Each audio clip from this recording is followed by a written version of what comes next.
والسلام على رسول الله وعلى آله وصحبه ومن والاه.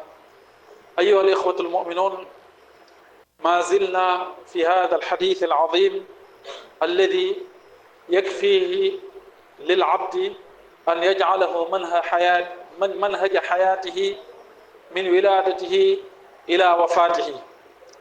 mbokk jullit yi ba léegi ñu ngi ci xadis bu màgg boobu nga xam ne màggaayam àgg na ci képp ku ko jël def ko mu doon sa méthode de vie, sa dund fa nga juddoo ba keroog ngay génn àdduna, maanaam jàpp naa ne perte woo ko.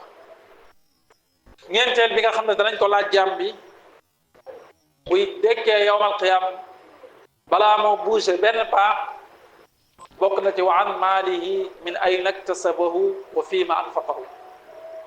booleem li la yàlla subhanahu wa taala mos a wërsëgal ci àdduna ci alal ak nu mu mën a toll, moo xam ay millions la, ay milliards la, ay junne la, nu mu mën a toll dërëm par dërëm, préparé na ëllëg yowmal qiyaam boo dekkee balaa ngaa bougé benn pas, xaalis boobu yàlla dana la ko laaj subhanahu wa taala. te laaj bi mooy fan nga ko jëlee.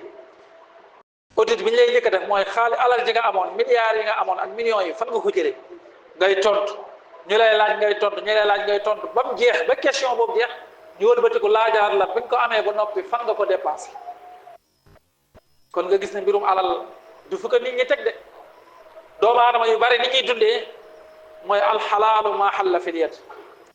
ñoom pour ñoom lépp lu tàbbi ci seen loxo rek loolu dagan, moo xam dañoo agressé am ko, moo xam dañoo sàcc am ko, moo xam dañoo triande am ko, moo xam dañoo fexe arnaqué am ko, façon bu nekk.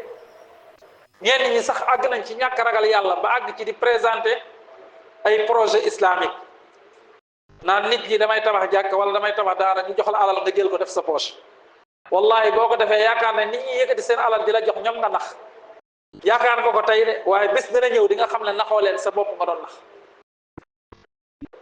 loolee borom Laxdari yi di wax naan wa aklu amwaali naasi bi gayri tibi nafsin aw bi diin, lekk alali nit ñi ci lu dul seen teeyu bakkan wala nga koy lekk ci turu diina, loolu lu ko gën a garaaw ci kaw suuf tey amul. yàlla nañ ci yàlla musal. kon alal yi nañ ci góorgóorluwaat, fexe lewal ko. li ngay fàggu na lew. wolof yi dañuy faral di wax ne lu lewul du law, te ku ca regg di nga ràgg. waaw boo fexee ba fàggu ay milliards ak millions yoo xam ne da nga koo jaarale ci yoon wu awul yoon, mën naa neex ci yow tey de, waaye séntul ne suba conséquences yaa ngi ñëw. waxuma la sax àllaaxira waaye fii ci àdduna. ñu bari ci ñuy fàggu lu lewul boo leen xoolee seen dund balaa ñoo faatu AVC, dañuy dem ba paralysé, dañuy dem ba dund gi dara dootu leen saf ci dund gi. lan moo ko waral mooy ak jàmbur yi ñu dajale woon démb ak bërki démb. te loolu sax nag mooy ngëneel li yàlla subhanahu wa taala mbugalee la ko fii ci àdduna nga feebar ko, loolu mooy jàmm ji. waaye su la ko dencalee ba ëllëg yawmal qiyaam moom fa la musiba mu gën a rëy nekk. yàlla ñu ci yàlla musal. kon alal ji lu mu bari bari bari bari bul yàkkamti bu mu la tax di wut lu lewul, yàkkamti bu mu tax ngay sàcc alalu jàmbur, yàkkamti bu mu tax ngay agressé nit ñi, yàkkamti bu mu tax ngay arnaqué nit ñi, yàkkamti bu mu tax sa wërsëg góorgóorlu nga fàggu, ñaqal, defal sa kemtalaay kàttan lu la yàlla subhanahu wa taala wërsëgal loola nga doyloo ko, xam ne lii mooy sa wërsëg te lii sax mooy li gën ci yow. ndax bari na lu nit di jéem a yóotu loola gënul ci moom. wallahi da koy am rek jékki-jékki mbir moo xam ne dal ci kawam day xam ne moom ndekete lii mu doon wutu nekkul lu waaj a gën ci moom. loolu yi nañ ci bàyyi xel. ñeenteel ba mooy wa an jismihi fi ma ablaahu, sa jëmm ji la yàlla subhanahu wa taala jox. am na riwaaya boo xam ne sax daf ne wa an shababihi, sa ndaw bi.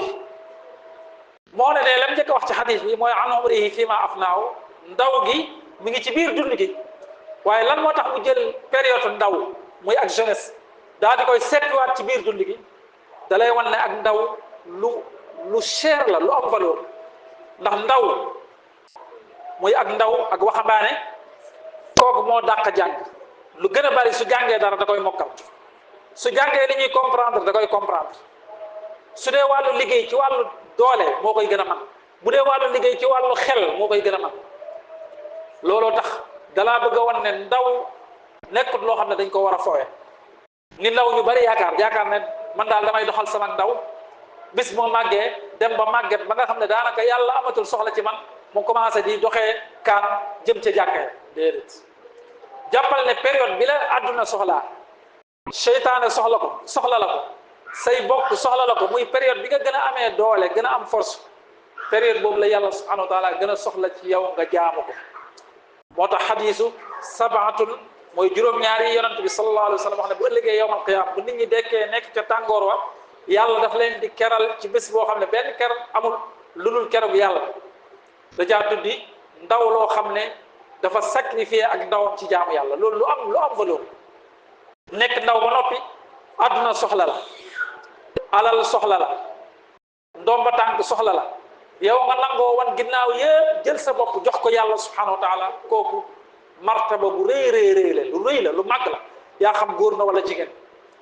te moo la buñ xoolee ci histoire l'islam de yonent bi alayhi salatu wasalaam ña ko daroon ñëpp jàppale ko ba mu milité ba taxawal l'islam ñëpp boo xoolee ay ndaw la ana Mus'ab ibn Umayr radiyallahu anhu nga xam ne dund na ci l'islam ba faatu jabar sax jotu ko jotu sa sax takki soxna ci célibataire la génn àdduna ana Saad ibn Muaad ana Usaama ibn Zayd ana ay ndaw yi yoo xam ne jàmbaari l'islam lañ 20 ans wala lu ko yées ci lañ tolloo def ci l'islam loo xam ne seen empreinte marqué na l'islam ba boo koy jàng yow da nga naan ñii moom xanaa ay nit lañ ñoo xam ne 100 ans lañ dundoon ci kaw suuf kon ndaw nañ ci bàyyiwaat xel ndaw lu cher la bul jël sa ndaw jox ko réseaux sociaux yi yëpp bul jël sa ndaw jox ko àdduna kese bul jël sa ndaw jox ko alal kese déedéet waaye sag ndaw na nga wut pàcc bu am solo bu mag jagleel ko sa diina liggéeyal sa diina ndaxte loolu mooy li lay musal bu ëllëgee yawm alqiyama aqulu qawli hada wa astaghfirullah alazim li wa lakum wa li sa'iri almuslimina wal muslimat اللهم إنا نسألك الهدى والتقى والعفاف والغنى اللهم حبب إلينا الإيمان وزينه في قلوبنا وكره إلينا الكفر والفسوق والعصيان واجعلنا من الراشدين برحمتك يا أرحم الراحمين سبحان ربك رب العزة عما يصفون والسلام على المرسلين والحمد لله رب العالمين قوموا إلى صلاتكم يرحمكم الله